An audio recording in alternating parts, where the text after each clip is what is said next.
आज हम Adani and group के जो अभी फ़िलहाल जो मुद्दा चल रहा है कि उनके लॉस क्यों हो रहे हैं, ग्रोथ क्यों रुकी हुई है और क्यों अभी अचानक क्या ऐसा क्या हुआ कि उसकी वजह से अदानी को इतना बड़ा लॉस हुआ, उनकी पर्सनल वेल्थ में भी लॉस हुआ और उनकी कंपनीज को भी लॉस हुआ। तो पहले जानते हैं कि अदानी की स्टार्टिंग कहाँ हुई थी, कौन से साल को हुई थी और उनके बिजनेस क्या है। तो उनकी स्टार्टिंग 1988 में हुई थी।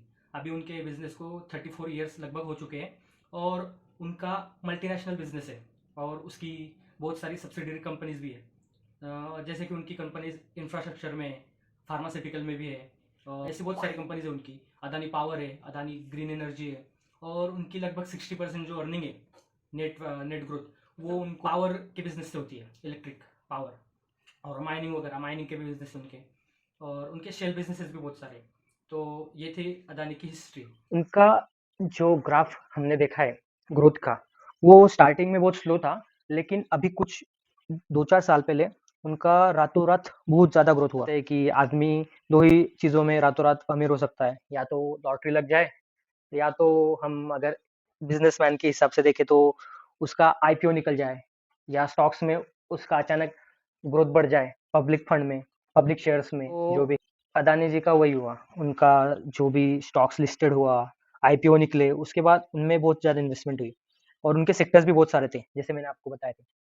तो अभी हम बात करेंगे कि ऐसे क्या हुआ कि जनवरी के एंड में ऐसे क्या हुआ कि उसकी वजह से अचानक से उनकी वेल्थ में, उनकी कंपनीज में इतना घाटा हुआ और अचानक बहुत सारा लॉस हो गया। तो उसके बारे में हम देखेंगे आज।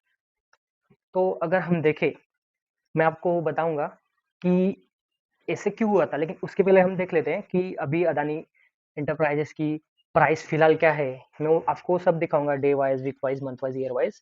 तो अभी फिलहाल जो चल रही है वो है 2805।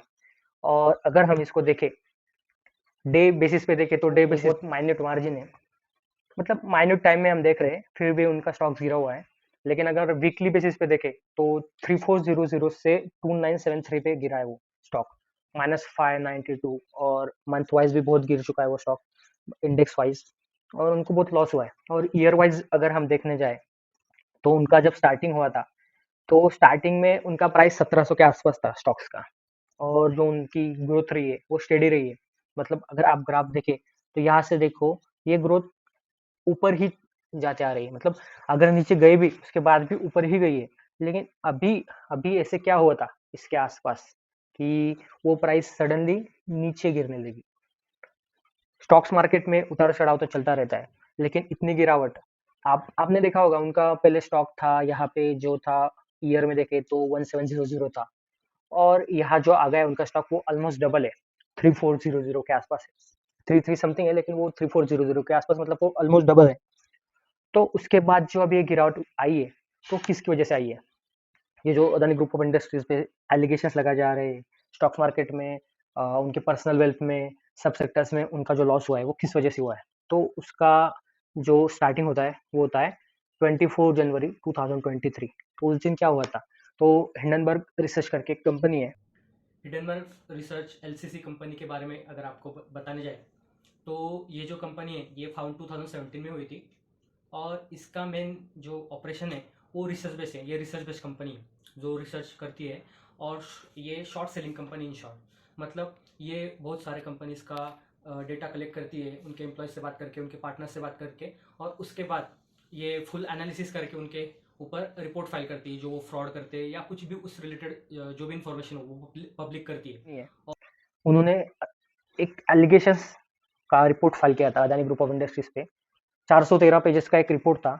उसमें उन्होंने बहुत सारे allegations Adani group of industries पे लगाए थे, जैसे कि वो डेप्थ में, डायमंड ट्रेडिंग में, ऑफशोर एंटिटीज में बहुत सारी जगह फ्रॉड कर रहे हैं, लोगों को फंसा रहे हैं। तो ऐसी बहुत सारी चीजें थी। तो ये अदानी ग्रुप ऑफ इंडस्ट्रीज ने ये कहा था कि ये वर्ल्ड के थर्ड रिचेस्ट पर्सन को नीचे गिराने की साजिश की जा रही है, ये जो भी हो रहा है अभी। तो 24 जनवरी को ये हुआ, और उसके 2 ही दिन बाद गौतम अदानी के बिजनेसेस में $50 बिलियन का हमें सेल शॉर्ट देखने को मिला, मतलब $50 बिलियन का उनको लॉस हुआ। पहले तो मैं आपको ये बता दूं कि गौतम अदानी के पर्सनल नेटवर्थ में उन 2 दिनों में 20% का फेल डाउन देखने को मिला। वो $100 बिलियन के अंदर के कैटेगरी में आ गए, मतलब वो टॉप 3 से अभी टॉप 6-7 पे है। और हिडनबर्ग ने जो टू एंड फ्रो एलिगेशंस लगाए थे, वो क्या थे, उसमें उन्होंने 88 क्वेश्चंस दिए थे, रिपोर्ट किए थे।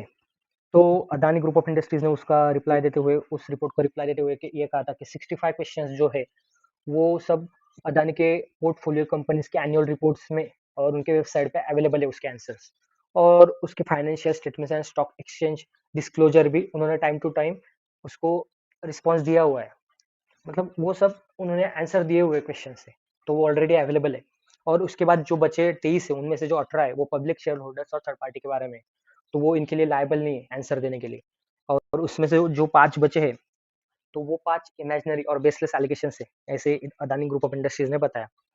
उन्होंने बताया था कि ये डेप्थ लेवल्स, उनके एक्टिविटीज और ऑफशोर शेल कंपनीज में जो पास्ट इन्वेस्टिगेशन हुए थे फ्रॉड को लेकर, उसके बारे में। अगर हम ऑफशोर शेल कंपनीज का देखने जाए अदानी के, तो उनमें उनपे कुछ फ्रॉड के केसेस हुए थे, तो वो एलिगेशंस फॉल्स थे, इसलिए वो फ्रॉड चार्जेस उन पे साबित नहीं हुए, तो उनका भी उन्होंने रिप्लाई दे दिया। तो उसके बाद हिंडनबर्ग रिसर्च ने ये भी बताया था कि ये जो हमने 413 पेजेस का रिपोर्ट दिया है, तो इसमें से सिर्फ 88 क्वेश्चंस, मतलब 30 पेजेस का उन्होंने रिप्लाई दिया है, बाकी कुछ पेजेस तो उन्होंने रिप्लाई दिया ही नहीं, उसके बारे में कुछ जिक्र किया ही नहीं है। और उसको रिस्पॉन्स देते हुए अदानी ग्रुप ऑफ इंडस्ट्रीज ने ये बताया था कि ये जो बाकी के जो पेजेस है, वो उन्होंने बेसलेस और मिसलीडिंग और बायस्ड एलिगेशंस लगाए हुए हैं, तो उसको हम लायबल नहीं है। और गौतम अदानी के जो भाई है विनोद अदानी, उनके ऑफ शोर एंटिटीज में जो इन्वेस्टमेंट्स हैं, उसको लेकर भी एलिगेशंस हिंडनबर्ग ने लगाए थे कि जैसे वो ऑफशोर कंपनीज में जो उनके मैनेजिंग और इन्वेस्टमेंट कराए हैं विनोद अदानी से। लेकिन अगर उसका reply Adani group of industries से देखा जाए, तो उन्होंने ये बताया था कि इंडियन एक्ट के अनुसार जो भी पब्लिक कंपनी है, उनमें कोई भी इन्वेस्ट कर सकता है, चाहे वो फैमिली मेंबर हो ना हो, कोई भी इन्वेस्ट कर सकता है, तो ये एलिगेशन फॉल्स होता है, ऐसे उन्होंने बताया था। फिर अदानी ग्रुप ऑफ इंडस्ट्रीज पे डायमंड ट्रेडिंग का इम्पोर्ट एक्सपोर्ट को लेकर भी उन्होंने कुछ एलिगेशंस लगाए थे, जो कि 2004-5 में भी उन पे एक केस हुआ था फ्रॉड को लेके, उसके टैक्स फ्रॉड को लेके, इसकी वजह से वो भी एलिगेशंस फॉल्स प्रूफ होते हैं, ऐसे अदानी ग्रुप ऑफ इंडस्ट्रीज ने रिप्लाई दिया। और अगर Gautam Adani group of industries ने ये बताया था कि जो उन्होंने ऑफशोर कंपनीज के बारे में बताया, उनके एलिगेशन नंबर 4, 36, 38, 38, 39 में, वो जो रिपोर्ट है, वो रैकलेस स्टेटमेंट्स है, वो सब बेसलेस है, और वो सिर्फ गुमराह करने के लिए दिए गए हैं, ऐसे उन्होंने बताया था।